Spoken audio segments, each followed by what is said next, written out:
Shalom, selamat malam. Kembali malam ini kita akan merenungkan firman Tuhan melalui renungan malam seiman tanggal 30 Oktober 2020 yang ditulis oleh Ibu Kathleen dan Pendeta Jonathan Kuntaraf dengan judul Hukum Dinyatakan Dalam Hidup. Kita tunduk kepala satu dalam doa.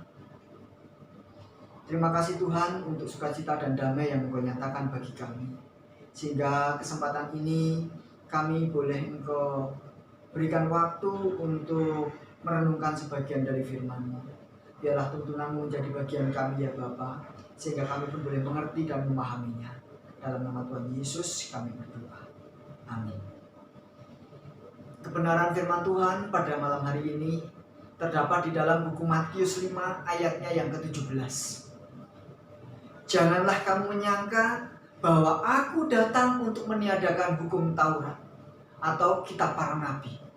Aku datang bukan untuk meniadakannya, melainkan untuk menggenapinya. Hukum adalah transkrip dari tabiat Allah.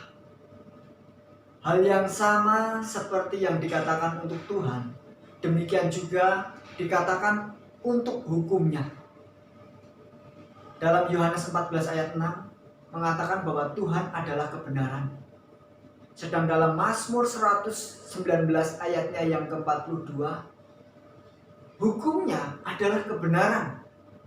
Begitu juga di mana di dalam buku Mazmur 145 ayat 17 mengatakan Tuhan itu benar. Sedangkan dalam Mazmur 119 ayatnya yang ke-172, hukumnya itu dikatakan benar. Dan dalam perjanjian baru, dalam buku Matius 5 ayat 48, mencatat bahwa Tuhan itu sempurna. Hukum Tuhan itu sempurna, sebagaimana juga dalam Mazmur 19 ayat 7. Dalam Yesaya 6 ayat 3, dikatakan bahwa Tuhan itu suci. Hukum Tuhan itu suci dalam Roma 12 ayat 7.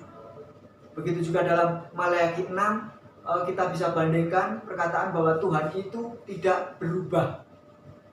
Dan dalam buku Matius 5 ayat 18 dikatakan bahwa hukumnya itu tidak berubah juga. Dalam Yohanes 4 ayat 24 dikatakan bahwa Tuhan itu rohani. Sedang dalam Roma 4 ayat 17 hukum Tuhan itu rohani. Mazmur 9 ayatnya yang ke-7 mengatakan bahwa Tuhan itu kekal. Hukumnya itu kekal dan dikuatkan dalam Mazmur 111 ayat yang ke-7, ayat yang ke-8, dan Mazmur 119 ayatnya yang ke-44. Demikian juga hukum itu senantiasa berlaku untuk kita semua. Artinya, mencuri itu senantiasa salah. Demikian juga membunuh atau menghendaki barang orang lain. Atau menyebutkan nama Allah dengan sia-sia. Tidak pernah akan ada satu waktu di mana hukum itu tidak akan berlaku lagi. Apakah melalui etika, situasi, atau cara lain? Mengapa? Oleh sebab keadaan hukum Allah itu sama dengan keadaan Tuhan itu. Demikian juga keadaan dengan Yesus. Ada seorang wanita yang pergi ke toko kain.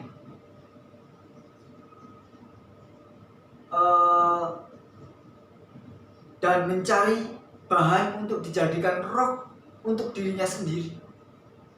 Kemudian ia mendapatkan kain yang masih dalam baloknya dan yang kelihatan bagus. Pelayannya bertanya, "Apakah Anda suka kain yang bagus ini?"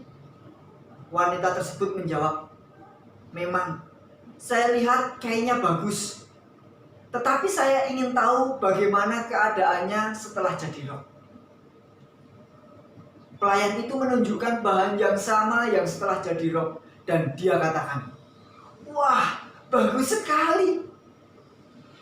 Saya lihat dalam gulungan ini sangat bagus. Namun setelah jadi rok menjadi lebih bagus." Demikian juga dengan hukum Allah. Kita mengenal dengan kebijaksanaan yang terkandung di dalamnya. Kita akui tidak ada sesuatu dalam hukum itu yang buruk. Dan hukum itu sama sekali tidak perlu diperbaiki lagi. Namun, kalau saja 10 hukum itu sudah menjadi suatu kehidupan seseorang, maka hukum itu menjadi lebih bagus lagi.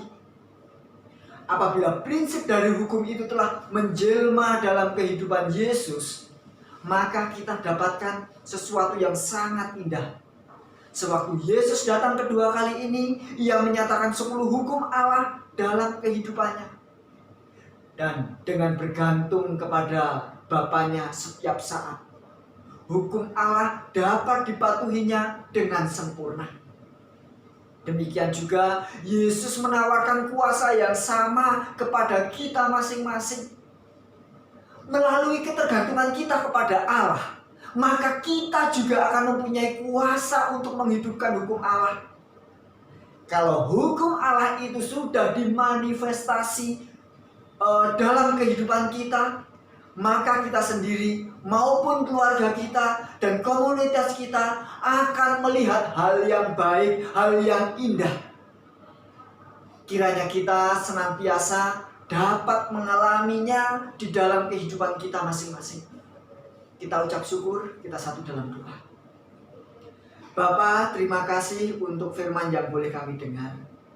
Biarlah semuanya ini boleh Engkau materaikan di dalam hati dan pikiran kami, dan kiranya juga berikan kami kuasa untuk menghidupkan di dalam kehidupan kami sehari-hari.